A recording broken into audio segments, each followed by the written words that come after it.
Well, thank you so much. Good afternoon, everybody. I was just told that was going to be the last Hail to the Chief on the road, and it got me kind of sentimental. I want to first and foremost say thanks to all of you. You know, just before I came here, I was able to visit with some of the men and women from MacDill Air Force Base, Central Command, our Special Operations Command, to thank them for their extraordinary service. And so to you and your families and to the extended family of American service members, let me say that our nation owes you an unbelievable debt of gratitude. We are grateful for you, and we will be praying for you over the holidays. So,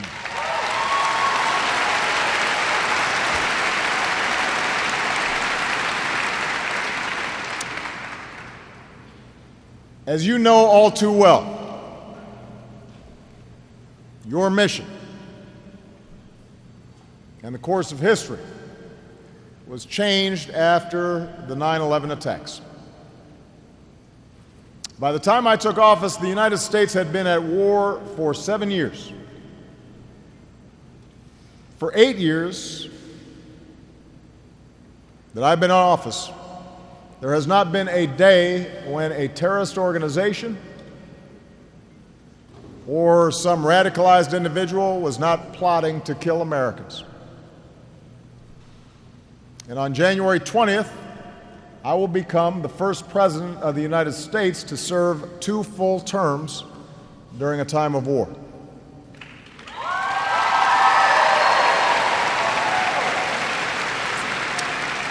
Now, we did not choose this fight,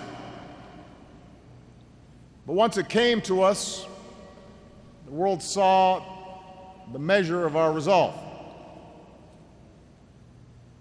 The most solemn responsibility for any president is keeping the American people safe. In carrying out that duty, I have sent men and women into harm's way. I've visited troops around the globe. I have met our wounded warriors, and I've grieved with Gold Star families.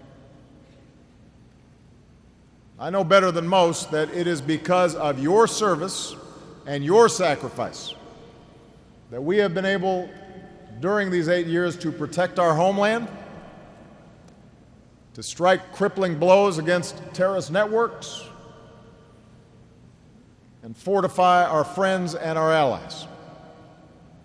And so today I'd like to reflect on that work and talk about the foundation that we will leave for the next administration.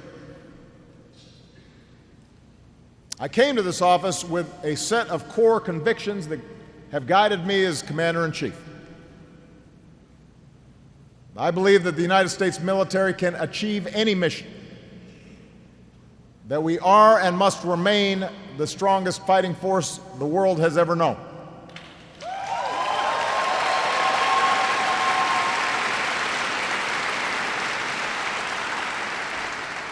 I believe that we must never hesitate to act when necessary, including unilaterally when necessary, against any imminent threats to our people. But I've also insisted that it is unwise and unsustainable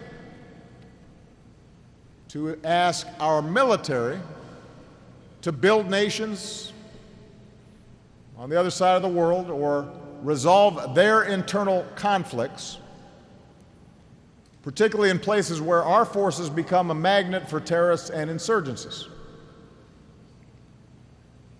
Instead, it's been my conviction that even as we focus relentlessly on dismantling terrorist networks like Al-Qaeda and ISIL,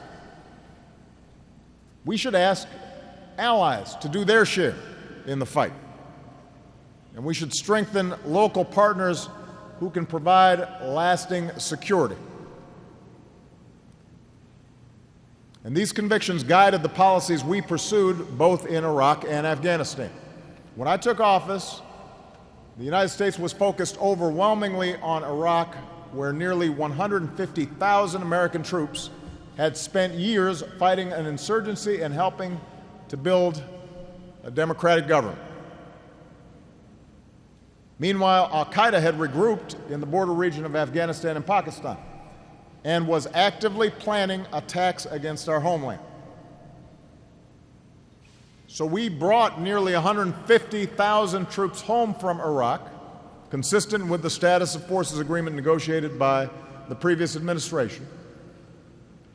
And we surged our efforts along with our allies in Afghanistan, which allowed us to focus on dismantling al-Qaeda and give the Afghan government the opportunity to succeed.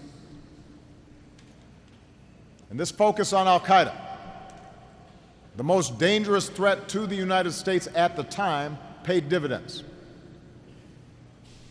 Today, by any measure, core al-Qaeda, the organization that hit us on 9/11, is a shadow of its former self.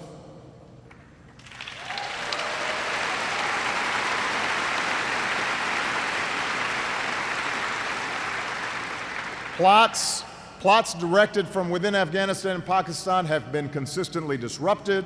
Its leadership has been decimated. Dozens of terrorist leaders have been killed. Osama bin Laden is dead.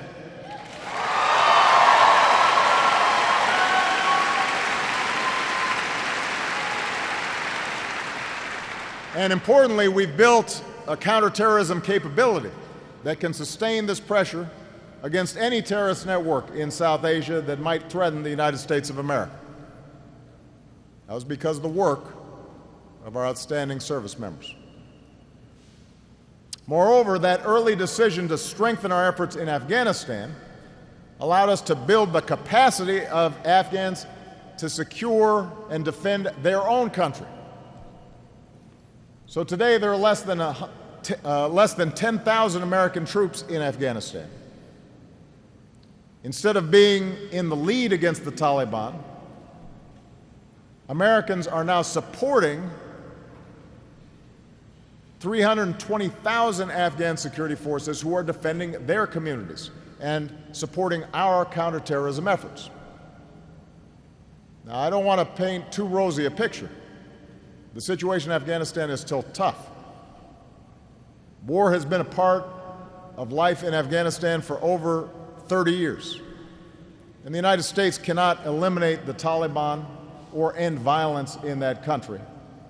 But what we can do is deny al-Qaeda a safe haven, and what we can do is support Afghans who want a better future, which is why we have worked not only with their military, but we've backed a unity government in Kabul, we've helped Afghan girls go to school, we've supported investments in healthcare and electricity and education. You have made a difference in Afghanistan and America's safer forward.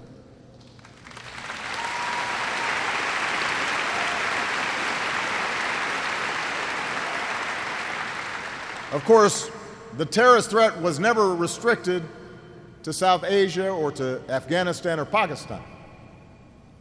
Even as al-Qaeda has been decimated in Afghanistan and Pakistan, the threat from terrorists metastasized in other parts of the Middle East and North Africa.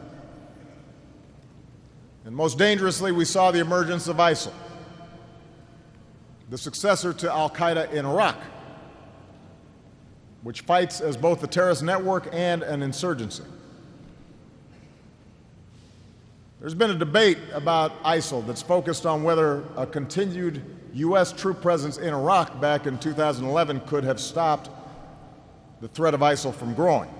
And as a practical matter, this was not an option. By 2011, Iraqis wanted our military presence to end, and they were unwilling to sign a new status of forces agreement to protect our troops from prosecution if they were trying to defend themselves in Iraq.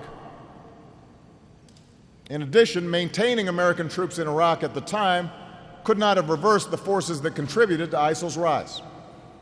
A government in Baghdad that pursued a sectarian agenda, a brutal dictator in Syria who lost control of large parts of the country, social media that reached a global pool of recruits, and a hollowing out of Iraq's security forces, which were ultimately overrun in Mosul in 2014. In fact, American troops had they stayed there, would have lacked legal protections and faced a choice between remaining on bases or being drawn back into a sectarian conflict against the will of Iraq's elected government or Iraq's local populations. But circumstances changed. When ISIL made substantial gains, first in Mosul and then in other parts of the country, then suddenly Iraqis reached out once again for help. And in shaping our response, we refused to repeat some of the mistakes of the 2003 invasion that had helped to give rise to the organization that became ISIL in the first place. We conditioned our help on the emergence of a new Iraqi government and prime minister that was committed to national unity and committed to working with us. We built an international coalition of nearly 70 nations, including some of Iraq's neighbors. We surged our intelligence resources so that we could better understand the enemy. And then we took the fight to ISIL in both Iraq and Syria, not with American battalions, but with local forces backed by our equipment and our advisors and, importantly, our special forces. In that campaign, we have now hit ISIL with over 16,000 airstrikes. We have equipped and trained tens of thousands of partners on the ground, and today the results are clear. ISIL has lost more than half its territory. ISIL has lost control of major population centers. Its morale is plummeting. Its recruitment is drying up. Its commanders and external plotters are being taken out, and local populations are turning against it.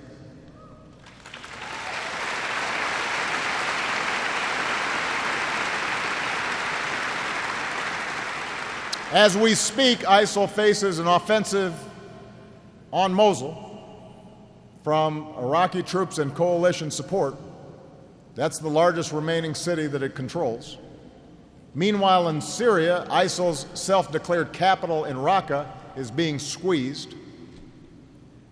We've attacked ISIL's financial lifeline, destroying hundreds of millions of dollars of oil and cash reserves. The bottom line is we are breaking the back of ISIL. We're taking away its safe havens, and we've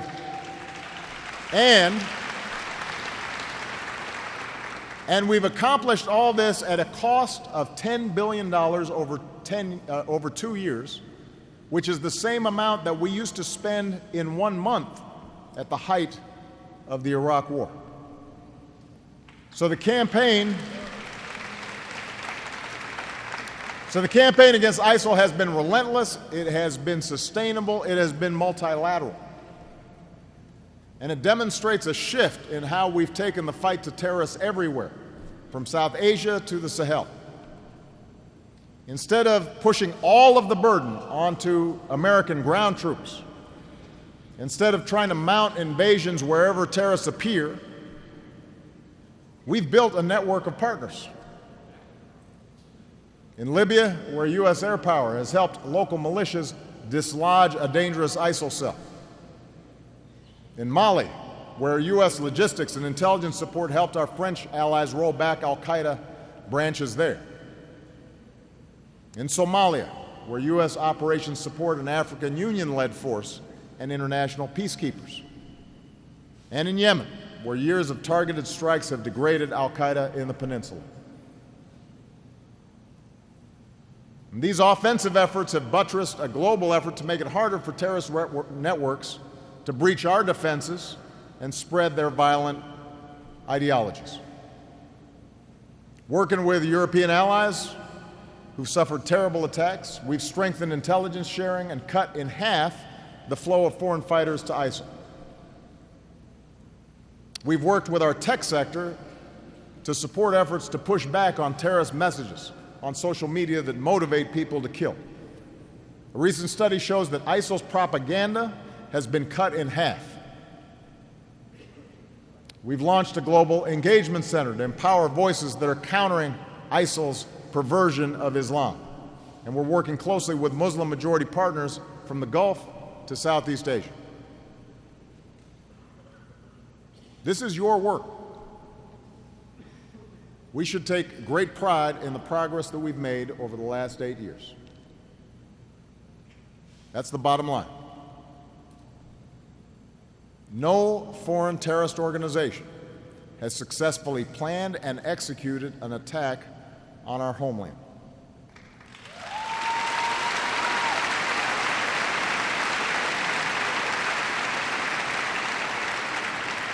And it's not because they didn't try.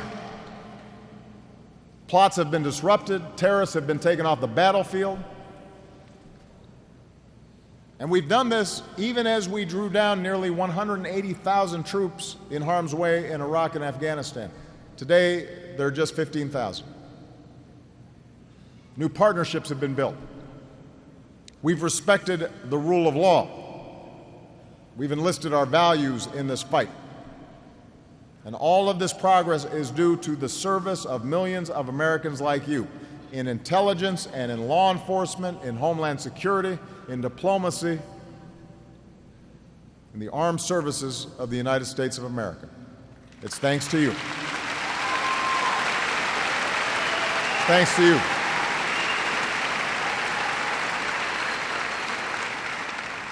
Now, to say that we made progress is not to say that the job is done. We know that a deadly threat persists. We know that in some form, this violent extremism will be with us for years to come. In too many parts of the world, especially in the Middle East, there's been a breakdown of order that's been building for decades. And it's unleashed forces that are going to take a generation to resolve. Long-term corruption has rotted too many nation-states from within. Governance is collapsing. Sectarian conflicts rage. A changing climate is increasing competition for food and water. And false prophets are peddling a vision of Islam that is irreconcilable with tolerance and modernity and basic science. And in fact, every one of these trends is at play inside of Syria today. And what complicates the challenge even more is the fact that for all of our necessary focus on fighting terrorists overseas, the most deadly attacks on the homeland over the last 8 years have not been carried out by operatives with sophisticated networks or equipment directed from abroad. They've been carried out by homegrown and largely isolated individuals who were radicalized online. These deranged killers can't inflict the sort of mass casualties that we saw on 9/11. But the pain of those who lost loved ones in Boston, in San Bernardino, in Fort Hood and Orlando, that pain continues to this day.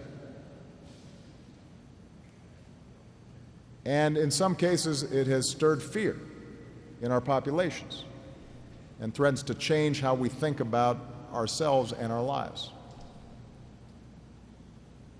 So while we've made it much more difficult, you have made it much more difficult to carry out an attack approaching the scale of 9/11, the threat will endure.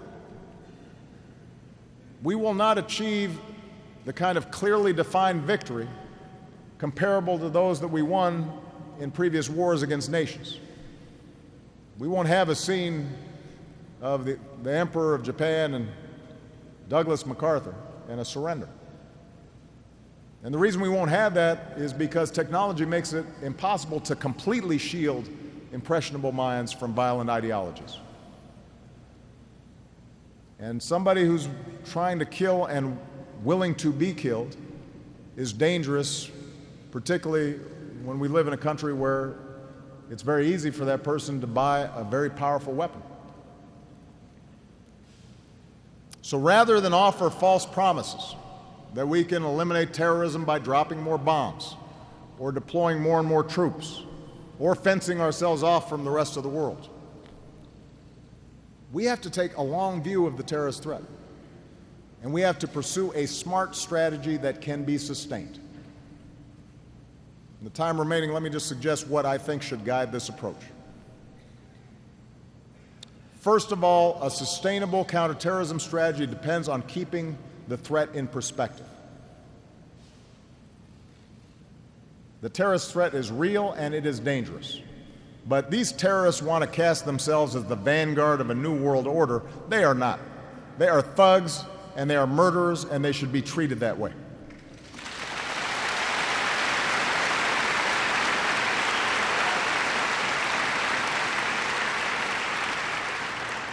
Now, fascism threatened to overrun the entire world, and we had to wage total war in response. Communism threatened not only to overturn a world order, but threatened nuclear holocaust. So we had to build armaments and alliances to contain it. Today's terrorists can kill innocent people, but they don't pose an existential threat to our nation, and we must not make the mistake of elevating them as if they do. That does their job for them. It makes them more important and helps them with recruitment. A second and related point is that we cannot follow the path of previous great powers who sometimes defeated themselves through overreach. By protecting our homeland while drawing down the number of troops serving in harm's way overseas, we helped save resources, but more importantly, we saved lives. I can tell you, during the course of my 8 years, that I have never shied away from sending men and women into danger where necessary. It's always the hardest decision I make, but it's one that I have made where the security of the American people is at stake. And I've seen the cost. I have held the hands of our wounded warriors at Walter Reed. I've met the caskets of the fallen at Dover. And that's why I make no apologies for only sending our troops into harm's way when there is a clear mission that is achievable and when it is absolutely necessary. Number three, we need the wisdom to see that upholding our values and adhering to the rule of law is not a weakness. In the long term, it is our greatest strength.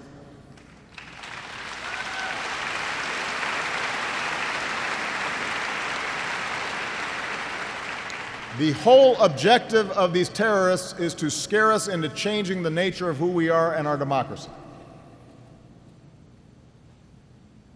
And the fact is, people and nations do not make good decisions when they are driven by fear. These terrorists can never directly destroy our way of life. But we can do it for them if we lose track of who we are and the values that this nation was founded upon.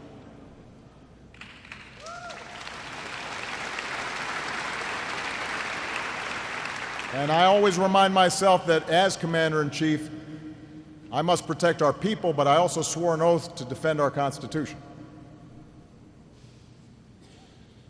And over these last 8 years, we've demonstrated that staying true to our traditions as a nation of laws advances our security as well as our values. We prohibited torture everywhere, at all times, and that includes tactics like waterboarding. And at no time has anybody who has worked with me told me that doing so has cost us good intelligence.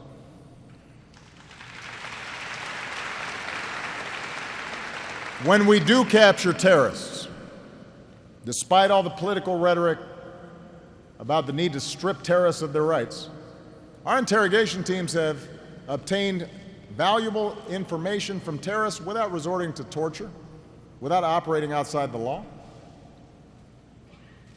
Our Article III courts have delivered justice faster than military trials. And our prisons have proven more than capable of holding the most dangerous terrorists. Consider the terrorists who have been captured, lawfully interrogated, and prosecuted in civilian courts. Faisal Shahzad, who tried to set off a car bomb in Times Square. Zokhtar Tsarnaev, the Boston Marathon bomber. Umar Farouk, Abu Muttalib, the so-called underwear bomber. American juries and judges have determined that none of these people will know freedom again. But we did it lawfully. And the wheels of justice right now are turning for others. Terrorists like Ahmed Wasarmi, an al-Shabaab commander, and Abu Khatala, accused leader of the Benghazi attacks.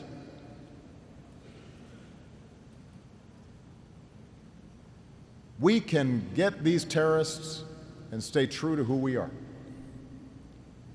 And in fact, our success in dealing with terrorists through our justice system reinforces why it is past time to shut down the detention facility at Guantanamo. This is not just my opinion, it's the opinion of many military leaders. During my administration, we have responsibly transferred over 175 detainees to foreign governments with safeguards to reduce the risk of them returning to the battlefield. And we've cut the population in Gitmo from 242 to 59. The politics of fear has led Congress to prevent any detainees from being transferred to prisons in the United States, even though, as we speak, we imprison dangerous terrorists in our prisons, and we have even more dangerous criminals in all of our prisons across the country. Even though our allies oftentimes will not turn over a terrorist if they think that terrorist could end up in Gitmo. Even though groups like ISIL use Gitmo in their propaganda. So we're wasting hundreds of millions of dollars to keep fewer than 60 people in a detention facility in Cuba. That's not strength. Until Congress changes course, it will be judged harshly by history, and I will continue to do all that I can to remove this blot on our national honor.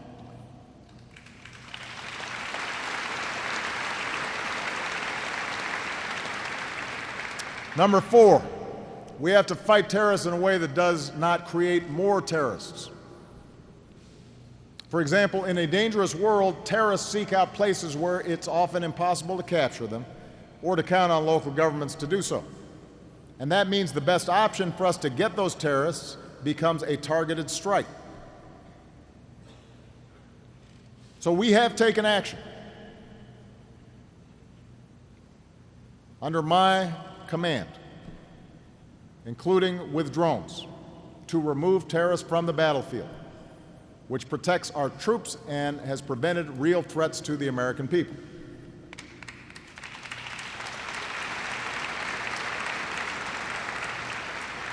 Now, under rules that I put in place and that I made public, before any strike is taken outside of a war zone, there must be near certainty that no civilians will be killed or injured.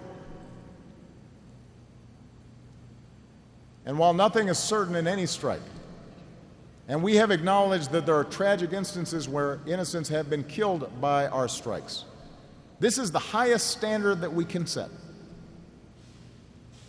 Nevertheless, we still have critics who suggest that these strikes are wrong. And I say to them, you have to weigh the alternatives. Drone strikes allow us to deny terrorists a safe haven without airstrikes, which are less precise, or invasions that are much more likely to kill innocent civilians as well as American service members. So the actions that we've taken have saved lives at home and abroad. But the point is that we do have to be careful to make sure that when we take actions, we're not alienating local populations, because that will serve as recruitment for new terrorists. Number 5, transparency and accountability serve our national security, not just in times of peace, but more importantly in times of conflict. And that's why we've made public information about which terrorist organizations we're fighting and why we're fighting them. We've released assessments of non-combatants killed in our operations, taking responsibility when mistakes are made. We've declassified information about interrogation methods that were wrong, so we learn from past mistakes. And yesterday I directed our government for the first time to release a full description of the legal and policy frameworks that guide our military operations around the world. This public information allows for a more informed public debate, and it provides a potential check on unfettered executive power. The power of the presidency is awesome, but it is supposed to be bound by you, our citizens.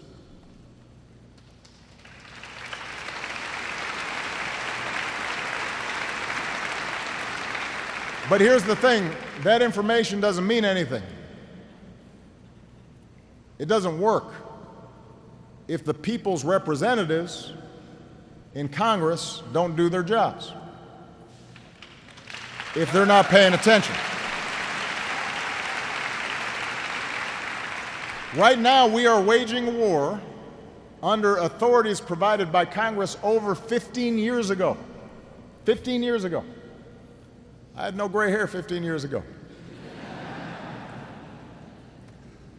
2 years ago, I asked Congress, let's update the authorization, provide us a new authorization for the war against ISIL, reflecting the changing nature of the threats, reflecting the lessons that we've learned from the last decade.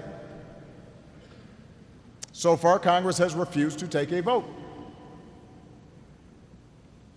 Democracies should not operate in a state of permanently authorized war. That's not good for our military. It's not good for our democracy.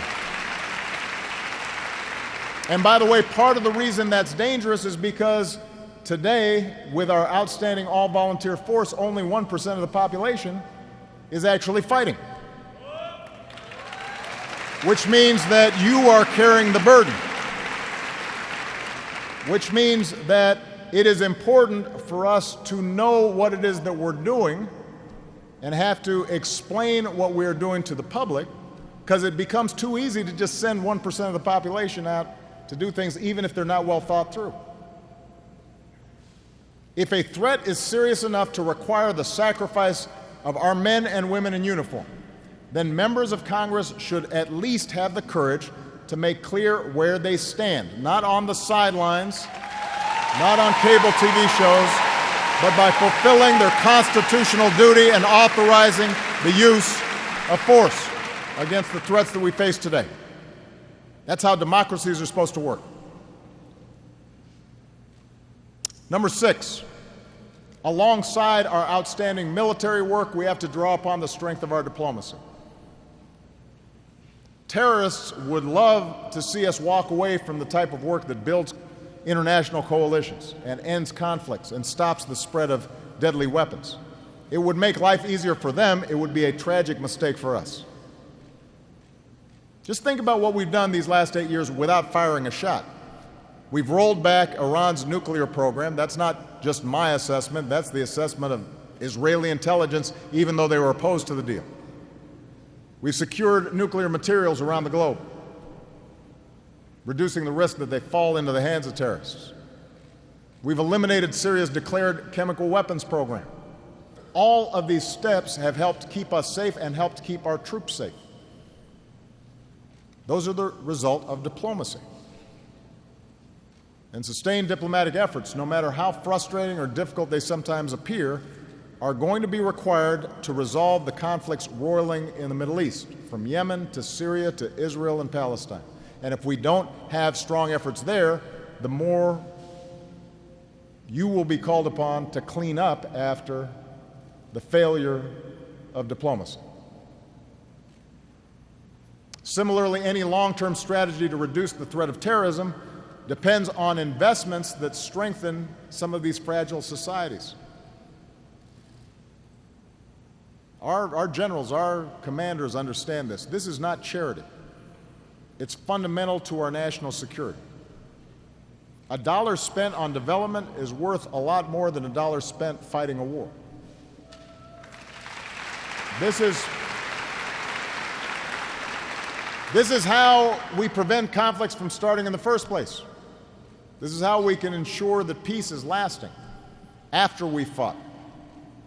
It's how we stop people from falling prey to extremism, because children are going to school and they can think for themselves, and families can feed themselves and aren't desperate, and communities are not ravaged by diseases, and countries are not devastated by climate changes.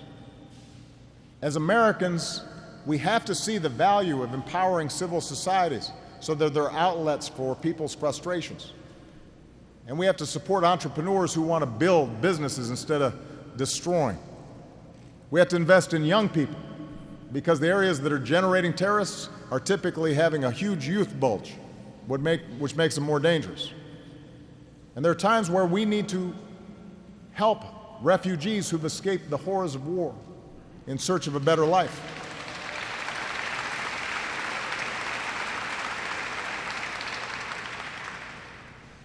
Our military recognizes that these issues of governance and human dignity and development are vital to our security. It's central to our plans in places like Afghanistan and Iraq. Let's make sure that this wisdom is reflected in our budgets as well.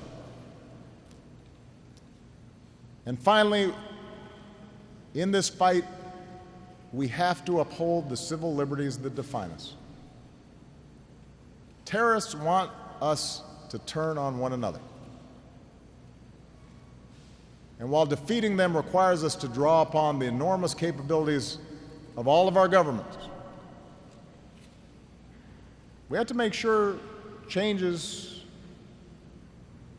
in how we address terrorists are not abused. This is why, for example, we've made extensive reforms in how we gather intelligence around the world, increasing oversight, placing new restrictions on the government's ability to retain and search and use certain communications so that people trust us and that way they cooperate and work with us. We don't use our power to indiscriminately read emails or listen to phone calls, just targeted at folks who might be trying to do us harm. We use it to save lives. And by doing so, by maintaining these civil liberties, we sustain the confidence of the American people and we get the cooperation of our allies more readily. Protecting liberty, that's something we do for all Americans and not just some.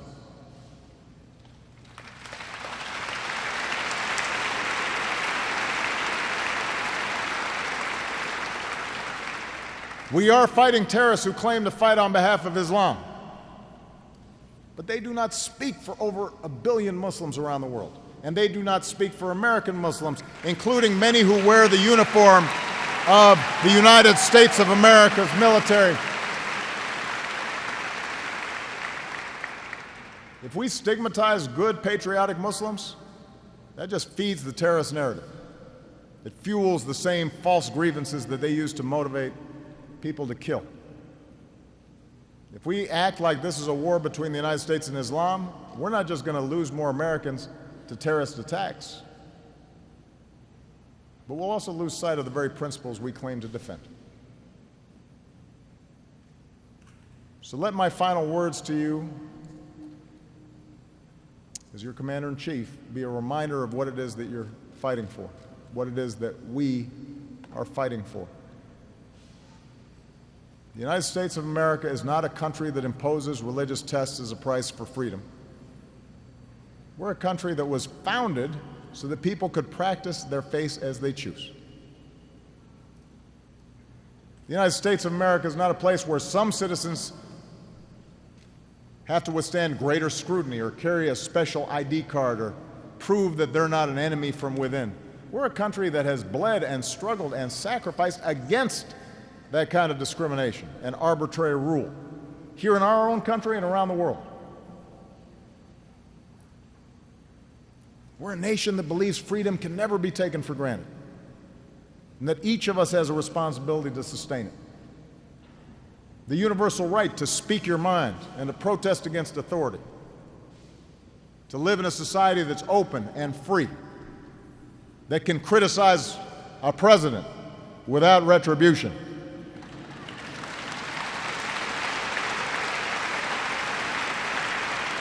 A country where you're judged by the content of your character rather than what you look like or how you worship or what your last name is or where your family came from.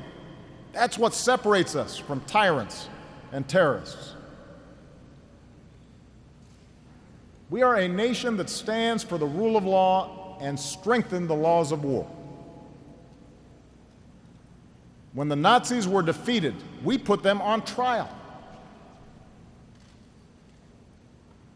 Some couldn't understand that. It had never happened before. But as one of the American lawyers who was at Nuremberg says, I was trying to prove that the rule of law should govern human behavior. And by doing so, we broadened the scope and reach of justice around the world. Held ourselves out as a beacon and an example for others. We are a nation that won world wars without grabbing the resources of those we defeated. We helped them rebuild. We didn't hold on to territory other than the cemeteries where we buried our dead. Our greatest generation fought and bled and died to build an international order of laws and institutions that could preserve the peace and extend prosperity and promote cooperation among nations.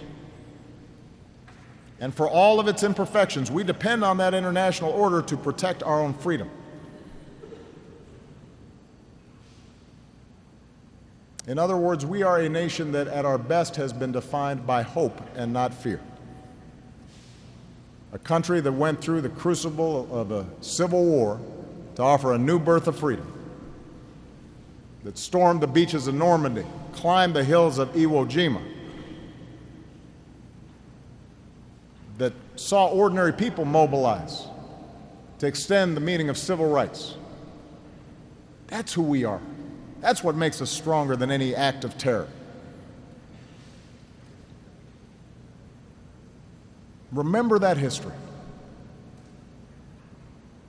Remember what that flag stands for. For we depend on you, the heirs to that legacy, our men and women in uniform, and the citizens who support you, to carry forward what is best in us. That commitment to a common creed,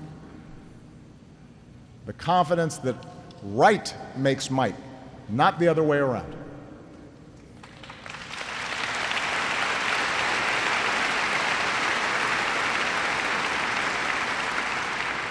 That's how we can sustain this long struggle. That's how we'll protect this country.